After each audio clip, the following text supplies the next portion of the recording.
Agus Alegre, ¿cómo estás? Bienvenida ahí a Para el Mundo Podcast, creadora de Culpa de los Dos. ¿Cómo andas? Bien, muy bien, muchas gracias. Me encanta el lugar. Muchas gracias por la invitación. Gracias por venir. ¿Qué es Culpa de los Dos?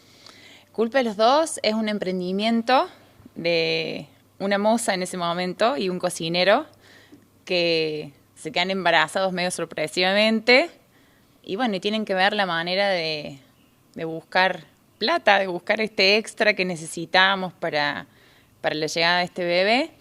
El S, que es el otro fundador, es mi socio, el papá de mis hijos, es cocinero, es chef y yo soy una buena vendedora, así que juntos decidimos hacer alfajores para empezar con esta familia. ¿En qué año fue eso? En el 2017 empezamos con la idea de hacer algo. Vivíamos en un departamento muy pequeñito, de hecho empezamos a hacer los alfajores ahí y bueno, ahí arrancó todo. ¿Y hasta ese momento qué venían haciendo ustedes dos? Trabajábamos en gastronomía. Él era el encargado de la cocina de un bar de Güemes y yo era moza de ese mismo bar. ¿Y ustedes decidieron cambiar en ese momento? No tan drásticamente, seguíamos trabajando, pero empezamos como a ver que... Por eso te digo, no era para dejar nuestros trabajos, sino era para tener un poquito más. Como ese extra que iba a ayudar a esta nueva familia. El inicio de un emprendimiento. El inicio de un emprendimiento. No sabíamos bien, ni siquiera sabíamos lo que era un emprendimiento. Era como, bueno, vendamos alfajores para tener para el fin de semana, para poder comprar pañales. Nunca claramente nos imaginamos el monstruo en el que nos estábamos metiendo. Por suerte. Bueno, ¿y cómo fueron esos inicios, no? Vos me decís, empezamos a hacer alfajores. Pero primero, ¿por qué alfajores? ¿Y cómo fue ese inicio en un pequeño departamento? Alfajores porque creo que es muy fiel el alfajor como producto. No se iba a poner feo si no se vendía de un día para el otro. Si no se vendía se podía comer también. Yo soy muy dulcera, así que me venía bárbaro. El S es muy bueno haciendo cosas saladas, o sea que en un momento también se planteó hacer pizzas o empanadas, pero tenía que ser algo que también se la banque, ¿no? Con calores, no teníamos nada, era una heladera y un horno pequeño. Bueno, empezamos haciendo tapas, empezamos a vender desde el departamento, un departamento muy pequeñito. Nosotros vivíamos donde cocinábamos y ahí crecía un bebé, eso era una locura, en un departamento chico, de un solo dormitorio. Y empezamos a vender a través de Instagram. Al principio a los familiares, a los amigos, a los primos. Y bueno, y de repente fue un desmadre porque nos empieza a escribir gente que no era conocida, no era gente amiga, era el boca en boca que se iban como pasando la data, que en ese departamento se vendían alfajores y se llegaron a hacer colas eternamente largas. ¿En la puerta de tu departamento? En la puerta de mi departamento, en la calle de Belgrano, era una cosa impresionante. Colas y colas de gente. Problemones con los administradores del edificio, con los vecinos. Imagínate que nadie entendía bien qué estaba pasando en ese lugar. Además yo bajaba con cajitas pequeñitas, no teníamos sello, en ese momento no había nada, entregando, era un lío. Ya tenías el nombre. Sí, el nombre se fue como dando, todavía no había nada. El nombre se da de una discusión con el S que yo le digo, esto es culpa tuya, porque estábamos metidos en esto. ¿Pero la culpa por qué? ¿Porque estaban sobrepasados? Porque estábamos sobrepasados. Llegó un momento donde de verdad esto nos había sobrepasado. Pero ahí se plantearon, antes que me cuentes por qué es culpa de los dos, se plantearon, estamos sobrepasados, terminemos con este emprendimiento o veamos cómo nos reorganizamos. No, al contrario, esto está funcionando. O sea, no sé bien en qué nos estamos metiendo, pero a la gente le gusta y esto está dando resultados. Nos estaba como asombrando un poco en lo que estaba ocurriendo. Sin todavía nada, no había ni una esperanza de un local, no había sueños, era como un día a la vez. Había que pasar ese día, entregar la cantidad de pedidos que nos habían hecho y sobrevivir, porque realmente era una locura, con un bebé, con mucha gente que esperaba. Había gente que esperaba hasta 3-4 semanas para recibir sus pedidos, de la cantidad de demanda que teníamos. Por eso fue muy paulatino. No es que decíamos, bueno, hasta acá y acá vamos a hacer otra cosa. Era como, ¿qué está pasando? Todos los días era como una sorpresa nueva. Volvamos a culpa de los dos. Yo le echo la culpa de este desmadre y él me dice la culpa es de los dos. Y a mí me pareció espectacular. Y ahora como que lo escucho culpa de los dos y me parece como que sí, pega. Pero en ese momento me decían, ¿cómo se va a llamar un alfajor? Culpa de los dos, como que no resonaba tanto. Pero bueno, ahora me parece que tiene más sentido. Bueno, entonces ya me estás marcando un hito donde sobrepasado, culpa de los dos. ¿Y qué siguió después? Porque evidentemente... Después nos agarra una pandemia. Ah, mira. Que a nosotros en realidad un poco nos favorece porque la gente estaba como más predispuesta a esperar, que nosotros algo que teníamos como en contra era la espera que teníamos para entregar los alfajores. De hecho, en los locales, en casi todos dice valemos la espera, porque era como que nosotros nos presentábamos así, espéranos que vamos a llegar con los alfajores. Y la pandemia nos ayuda un poco con esa paciencia que hemos tenido todos de esperar ese pedido que uno podía hacer. Y ahí crecemos de sobremanera. Y nos podemos mudar del primero, nos mudamos al tercero, en el mismo edificio. Que para nosotros ya fue como algo grandioso. De hecho, yo siempre lo digo como que para mí es como un hito en nuestra vida, porque ahí fue el momento que, más allá de lo que pueda pasar después, ¿no? No importa la cantidad de locales que se puedan abrir, pero habernos mudado del primero, que era mi departamento de toda la vida, alquilando claramente, pero de siempre, a mudarnos a otro departamento, porque algo que lo que habíamos planteado una noche estaba funcionando, no creo que haya una emoción más grande ni nada que lo pueda como igualar. ¿Viste? Cuando decís, esto me parece que funciona. Me quedo pensando en eso que decís, ¿no? Algo que planteamos una noche. Estabas entre pizzas, empanadas, ¿y cómo se pusieron de acuerdo para decir, no, es alfajor? No sé en realidad si fue un momento. Porque él venía de lo salado, podríamos decir. Sí, obvio. Además es cocinero. Claro. De hecho, a veces le preguntan, ¿y vos? Sí, es un genio cocinando. No sé si hubo un momento, pero me parece que era lo más fácil de vender. También es una golosina fiel, ¿no? Es como que todo el mundo iba a comer alfajores. Me parece que también queríamos ir por ese lado. Y algo que después lo aprendí ya... También tenía una escalabilidad. Podía escalar. Podía escalar, lo edité. Que podía escalar. Entonces es como que se podía, hasta me parece que lo podía llevar de viaje. También esa era otra situación importante. Se puede llevar de regalo a alguien que viaja. Se puede regalar. Me está sonando mucho el celular, lo voy a poner por acá. Lo pongo por acá. Sí, no hay problema. Bueno, eso, lo podías llevar, lo podías trasladar. No ensuciaba, nos parecía como que cumplía con todos los requisitos. ¿Y cuál fue la división de los roles? Él era cocinero, empezó él a hacer las masas, y el tuyo, vos decís, yo era buena vendedora. Yo yo empiezo como ayudante con él, o sea, lo ayudo y él trata de enseñarme a mí. Yo algo de maña me daba, claramente cuando tenés a alguien que es tan superior, uno como que deja me pasa hoy con mis hijos, como que prefieren que cocine él, claramente. Pero yo sí lo ayudaba bastante. Igual yo era la que manejaba las redes, tomaba los pedidos, entregaba las cajas. Y en ese momento trabajaba con nosotros una persona que la llamamos para que nos ayude con el tema de la limpieza, con el tema de mi bebé, que es la Joa, que la última vez me olvidé de nombrarla y hoy quería como acordarme de ella, porque ella va a casa a ayudarme con la limpieza. Y un día le digo yo, ¿me podés ayudar con las cajas? ¿Me podés ayudar con esto? Y empezó como de a poquito a ser parte sin querer de esto que se estaba formando, que todavía no era culpa de los dos, pero este emprendimiento. Y después tuvo un montón de tiempo con nosotros, fue la mano derecha del Ya eran tres. Y ya éramos tres. Y empezamos con así, nosotros tres. La receta, porque alfajores hay un montón. Pero, ¿cómo decidieron, tenemos que hacer este alfajor que sea distinto al resto? Mira, cuando yo planteo que va a ser alfajores, que le empiezo a contar a mi familia, a mis amigos, me decían, está saturado. En ese momento ya estaba saturado. O sea, hoy ya es como una locura la cantidad que hay, ¿no? Pero en ese momento me decían, anda a los kioscos, párate, vas a ver la cantidad de marcas que hay. Y artesanales en Córdoba, millones, porque la verdad que somos... el cordobés es un genio haciendo alfajores. Y para mí son uno de los mejores los que están en Córdoba.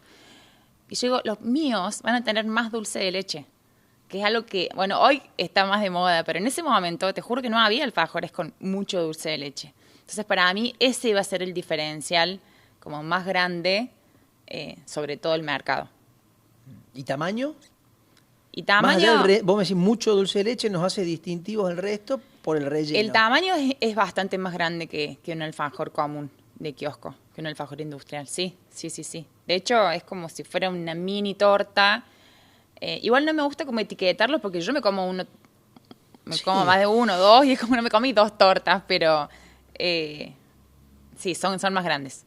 Me quedo pensando en ese inicio donde vos decís, había gente haciendo cola en la puerta de un departamento. ¿Quién era ese público y a dónde apuntaban ustedes? Tampoco lo teníamos muy claro. Jóvenes, Sí, pero había gente de todo. grande. Nos pasaba mucho con la gente grande que al no manejar Instagram, que era nuestro único medio para poder encargar, se hacían un Instagram o le pedían a alguien que se lo hicieran para poder encargar por ahí. Y ahí ya veíamos como una barrera como generacional de decir, che, vamos a tener que ir quizás por Facebook o por otro lado para poder llegar a ese público. Pero había de todo. ¿Y le hicieron eso? Sí, por ¿Una supuesto. página web, un Facebook? Página web no. Recién ahora estamos por lanzar la tienda online para poder hacer envíos a todo el país. Pero bueno, es algo que está como ahí por salir del horno en cualquier momento y por algo no sale, así que espero que salga antes de fin de año. Pero sí, nos tuvimos que ir amoldando un poco para poder ampliar ese público. Pero había de todo, ¿eh? Nosotros bajábamos, nos encontrábamos con grupos de chicos jóvenes, con chicos acompañados de sus papás. Había de todo. ¿Cómo fue creciendo esa producción? Esa producción inicio 2017. crece. Nosotros en pandemia, bueno, nos desbordamos, conseguimos un local abajo de mi casa. Ese local estaba desocupado porque, bueno, justamente el tema de la pandemia había hecho que muchos locales cerraran. Nosotros nos vimos desbordados en el primero también. Entonces fue como, che, hay un local abajo, él necesita, yo necesito, nos unimos y alquilamos un local en Güemes, que estaba buenísimo porque no íbamos a cambiar mucho la dirección del retiro de las cosas. Y abrimos el local ahí con un centro de producción pequeñito ahí mismo, ¿no? Adentro de Güemes. Que yo lo bautizo taller a Güemes, porque era esa la idea, como un taller mecánico, pero de alfajores. Como que yo quería que se mostrara eso, el laburo que había ahí atrás. Ese es el primer local que ustedes tienen. Ese es el primer local que tenemos. ¿Recordás cuál fue el primer lote de alfajores que vendiste? ¿La primera cantidad de alfajores? Sí. No me acuerdo. ¿Y el primer cliente? Sí, obvio. En realidad el primer cliente, el primero que me paga, me acuerdo. Pero que estabas Porque haciendo... al principio era como, no sé, llevábamos para mis tíos, para mis primos, y te daba como cosa cobrar. Era como, bueno, pruébenlo y si después les gusta, si quieren, como que no teníamos bien definido. Y me acuerdo perfectamente, se llama Marcos Arguello, que es, no me voy a olvidar nunca de él, porque además después hizo como muy amigo mío. Pero fue la primera vez que yo llevé mis alfajores y alguien me dio plata por eso que estábamos haciendo. ¿Qué sentiste en ese momento No lo que podía dijiste creer. mi primera venta? Estaba chocha. De hecho, después me mandó un mensaje que lo tengo guardado, que es un audio, donde él me dice, no puedo creer lo que estamos probando, yo te prometo que vos vas a ser, bueno, mentira, como vas a ser millonaria, todavía no sucedió, pero me dice, dale, porque esto está espectacular, vas a ver la cantidad de locales que vas a tener. Que yo me volví muy emocionada y a la vez era como, no creo, pero bueno, qué suerte que a alguien le haya gustado tanto. Fue como la primera persona que confió, sin conocernos tanto, ¿no? Sin hacerlo por amor. Era como un cliente. ¿Y cómo fue esa expansión? Abrimos Güemes con un taller de producción pequeñito. También nos desbordamos bastante. Teníamos mucha demanda, nos quedábamos sin stock muy rápido. Yo siempre conté que nos quedábamos sin stock. O sea, por ahí teníamos que cerrar antes. Que no era que vendíamos un montón, sino que vendíamos todo lo que éramos capaces de producir, que no es lo mismo. No sé si nosotros vendíamos 100.000, 5.000 o 3 docenas, era como algo que en ese momento no lo teníamos tan presente, pero que vendíamos lo que hacías, todo. Lo vendías. Lo vendíamos todo. Y surge la posibilidad de abrir en zona norte, en La Gauss.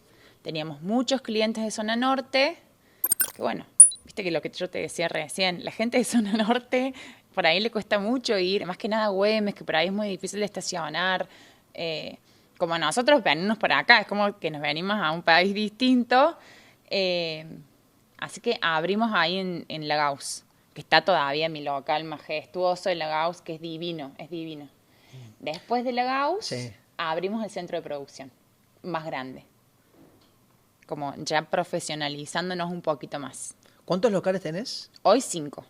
Además de zona norte y zona sur, ¿a dónde? En Barrio General Paz. Sí. Que era un barrio que la gente lo pedía un montón. Era una apuesta también. Aparte se ha llenado de café, Sí, gourmet, sí, la sí, verdad sí, que está sí. muy lindo. General Paz es espectacular. Además es un barrio muy fiel. Yo siempre digo que es como un mix entre Gauss y Güemes. Todo lo que llevamos lo aceptan, lo quieren, nos hacen el aguante. Tenemos como una mini panadería Sí. boutique ahí, como que por ahí nos esmeramos más. Le llevamos criollitos, llevamos, no sé, palmeritas, que todo es grande, ¿no? Palmerones, criollos como gigantes, pero le ponemos como mucha pila a la panadería boutique de ahí, porque a la gente le encanta. Son públicos distintos, el de Güemes, Sí, totalmente. que el de Barrio General Paz, que el de Gauss, que es zona norte. Sí, sí, sí, totalmente. Es como estar en lugares diferentes. Y también hay que amoldarse a eso.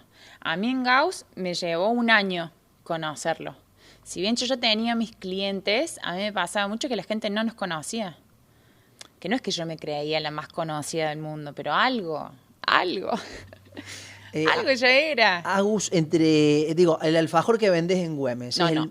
Es todo lo mismo. Es todo lo mismo. No, pero digo, el consumidor, capaz que me decís, en Güemes le gusta más el de chocolate negro. En General Paz, o el público adoptó todo lo que ustedes venden. No, adaptaron todo, pero sí me pasa que por ahí hay ideas que para mí eran más para Güemes y de repente Zona Norte empezó a ver, dice, ¿por qué no traen turrón de Quaker acá? Y bueno, porque yo la verdad que no sabía y se llevan todo el turrón de Quaker que hay, eso sí, como que lo fuimos conquistando de a poquito, me parece. Además de alfajores, después se diversificaron en otros productos. Sí, bueno, hoy tenemos la panadería, que hacemos unas medialunas, que para mí son lunas, porque de medias son enormes, son espectaculares. Hacemos chipá casero, hacemos baguette, todo es casero, desde el pan, el chipá, bueno, todo tiene su proceso artesanal también. Tenemos turrón de Quaker y ahora estamos con una sola torta, que es el Rogel, que estamos fascinados, porque a la gente le encantó y también lo pedían un montón y todavía no nos animamos a hacerlo. Y por ahí también para no desenfocarnos con lo que venimos, con lo que va bien. Es como que por ahí uno le da un poco de miedo ese... Pero bueno, probar también está bueno. Vas agregando... Agregamos de a poquito. De a poquito y vas viendo cómo evoluciona y si tienes que dar marcha atrás. Sí, se da, por supuesto. Pero siempre con el eje del alfajor. Sí. Nosotros somos profesionales haciendo alfajores. ¿Cuál es el preferido? Yo creo que hoy el Rogelito. Hicimos del alfajor, de la torta Rogel, un alfajor pequeñito, como si fuera una torta pequeñita, y de verdad que nunca nos imaginamos que iba a gustar tanto. De hecho hicimos 30, como para decir, bueno, llevamos 10 y veamos, y tuvimos que salir al otro día con 60, y así venimos hace un mes con encargos, como cuando empezamos en el departamento, encargan y me parece fascinante eso, que vuelva a pasar. ¿Qué vendes? ¿Media docena? ¿Qué es lo que más se vende? Por unidad. Vos podés comprar un alfajor si querés y lo podés también elegir. Pero digo, el que te va a comprar, si quieres llevar 6 unidades. Sí, se venden de a 6. Y tenemos nosotros, que también lo habían pedido un montón, a nosotros nos pasa que escuchamos mucho lo que nos piden, como para, realmente queremos hacer lo que a ustedes les guste, o sea que lo que nos piden lo vamos a hacer. Bueno, pero ¿cómo tomás esa crítica, esa opinión de los consumidores? No, súper constructivamente. A mí me ayuda un montón. De hecho, hay muchas cosas. El tema de tener hoy el cafecito en Güemes y poder tenerlo en General Paz, y lo tenemos en Villa General Belgrano, es porque la gente nos decía, chicos, pongan para tomar café. ¿Y ese comentario cuándo te llega? ¿Cuando vos pasás por el local? No, yo estoy muchísimo en los locales. Yo estoy un montón. ¿Estás todo el día? Sí, yo estoy mucho y me encanta escuchar. Recibo todos los mensajes que me mandan. Generalmente son mensajes buenos. Pero cuando hay mensajes que no son tan buenos, también estoy ahí para contestarlos. Si hace falta, hablo por teléfono. A mí me encanta como resolver y estar pendiente de lo que está pasando. De hecho, ayer estuve en Güemes y también la gente te va... Además yo les pregunto, ¿todo bien? ¿Les pasaron bien? A mí me gusta escuchar, me encanta. ¿Y sabes qué? Me pasa a veces, todavía en Güemes se arman las filas los fines de semana, más que nada los sábados y los domingos. Y yo me quedo por ahí como chiquitita ahí atrás, en las plantitas escuchando, y escucho cada cosa de Culpa de los Dos, que Digo, ya no es más mío, ya es una historia como que cada uno le cuenta como quiere, hay unos mitos rarísimos. A ver, contame uno. No sé, el otro día yo escuché a estos chicos no tenían nada, vendían alfajores en la calle. Digo, bueno, no era tan así, pero como que cada uno quiera contarlo como quiera. Después había una chica que le decía a su novio que no se podía encargar porque esos alfajores había que encargarlos con mucha anticipación. El novio le decía, te juro que si entro, lo compro y me lo llevo. No, no, le decía ella, te juro que estos alfajores tardan. Como que cada uno también va haciendo su historia, ¿no? Si tuviéramos que hablar de números, ¿de cuánto es la producción diaria de ustedes? Bueno, eso averigüé todo, porque yo hay cosas que las sé, o sea, las tengo que saber, pero no las tengo tan frescas. Nosotros hablamos por unidad de alfajor, ¿no es cierto? Y le llamamos unidad también cuando vendemos los combos de alfajores. O sea, que lo que te voy a decir es más o menos, son un poquito más de lo que te voy a decir porque los combos cuentan como unidad, pero en temporada alta se hacen 20.000 entre 17 y 20 por mes en temporada alta.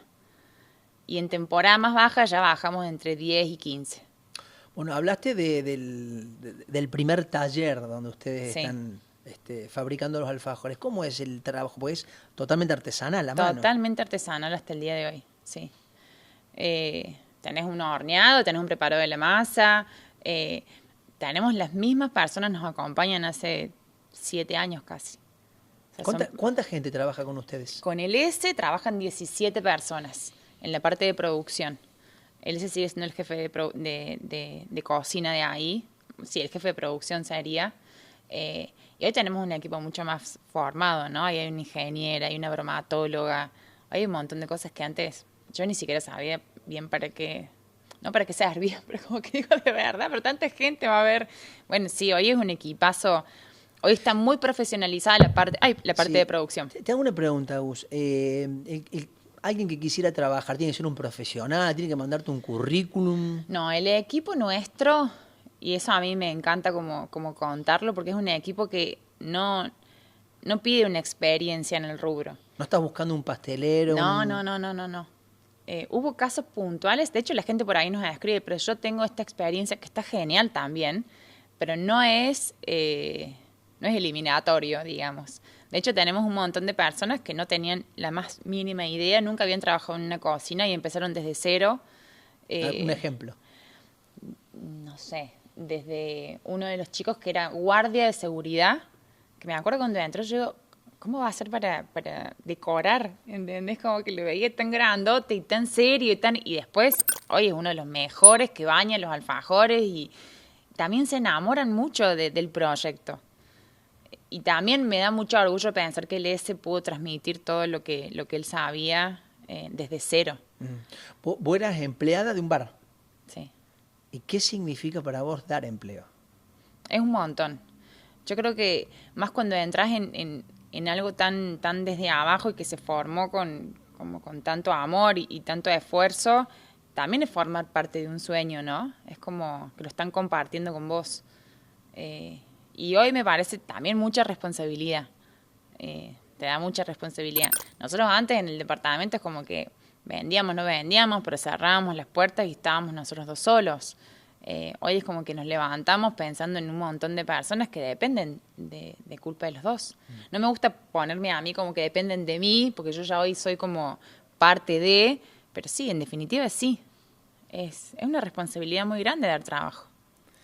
Es algo muy tradicional el alfajor. ¿Cómo innovas? Porque, digo, año a año vas tratando de sacar un producto nuevo. Sí. Tratamos de subirnos a las tendencias y a innovar, pero también el darle una vuelta de rosca al clásico, para mí ahí no fallas. Es como, ahora hicimos el cordobés, que para mí es uno de los alfajores más ricos, un alfajor súper simple. Hay que saber hacerlo, porque no en todos lados que venden el cordobés para mí es tan rico, pero una vez que le diste la vuelta a eso clásico, o sea, mis maicenas para mí son, únicas. La cantidad de dulce de leche que tienen, el grosor de las tapitas, el coco, cómo está. Y una simple maicena, y sin embargo, te juro que es la maicena más rica del mundo. Bueno, hemos hablado de la calidad. ¿Qué pensás a futuro de culpa de los dos? No sé si has proyectado a 5 años o año. Sí, un día a la vez. Yo cuando empezaba a soñar en algún momento no sabía bien en lo que me estaba por meter. Ahora es como que sueño con un poco más de cuidado de decir, si soñas mucho, ojo, porque la que se viene te puedes meter en una. Así como en grande me encantaría estar en Buenos Aires, me parece que además nos piden un montón. Me encantaría tener un culpa de los dos en cada partecita del país. Pero bueno, no tampoco me imagino mucho de qué manera, si como franquicia, con socios, con equipo, con familia, no lo sé. Pero sí, es una... Claro, ahí tendrías que ver qué haces con la producción, si la tenés que trasladar a Jujuy, a Bueno, hoy Salta. tenemos una fabriquita, que Sí. no llega a ser una fábrica, pero es una fabriquita pequeña donde está preparada para poder agrandarse, digamos. Hicimos como una apuesta más grande, que eso también nos llevó como una decisión re difícil para decir, che, apostamos otra vez más. Tampoco sabemos qué va a pasar en el país como para decir, apostamos todo, no lo apostamos. Y estamos preparados como para salir. Tenemos que agrandar, por supuesto, el equipo, pero sí estamos preparados. O sea, son pasitos que como que estamos adelantándonos a lo que podemos llegar a hacer. Pero no va a ser a corto plazo porque, bueno, nos falta todavía un poquito más. ¿Tenés un local en el interior? En Villa General Belgrano hay dos. A dos. Hay un local pequeñito en el medio de la ruta, que es un local muy pequeño. De hecho, cuando la gente va a Mesa es más chiquito de lo de lo que contás. Pero es divino, está en el medio de la ruta. La verdad que le costó un montón ese local arrancar, pero le dimos como su tiempo y hoy es una bomba. Te digo que hoy hasta en la ruta es como tu lugar de referencia para llegar, tomarse un cafecito, buscar un regalo y seguir viaje. Y bueno, y con esa buena apuesta apostamos en el centro de Villa General Belgrano, que es un local como más importante. Así que con esos dos, bueno, y acompañados de la villa que nos acompaña y nos han abrazado desde el día uno, es re importante. Como poder conquistar, ¿no? Porque por ahí uno no tenés nada ganado, tenés que llegar a un lugar desde cero y empezar a hacerte amigos desde la nada. Bueno, has contado una historia que ha ido evolucionando a lo largo de los últimos 8 años.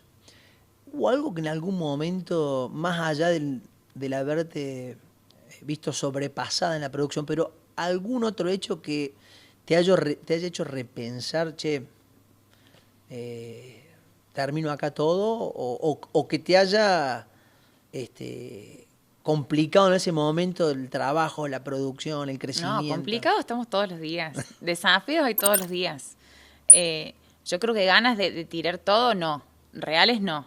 Pero bueno, sí. De hecho, el otro día estuve en el FAC Up en Porteña, que nos invitaron, y uno habla un poco de los fracasos que vivís. Y yo siempre digo, al AUS y al S del departamento, los fracasos que hemos pasado millones, de que no se secaron los alfajores, de saber que el chocolate blanco tardaba tanto más tiempo en poder entregarlo, que se nos haya quemado tapas y tapas, o el dulce de leche mismo, los perdono.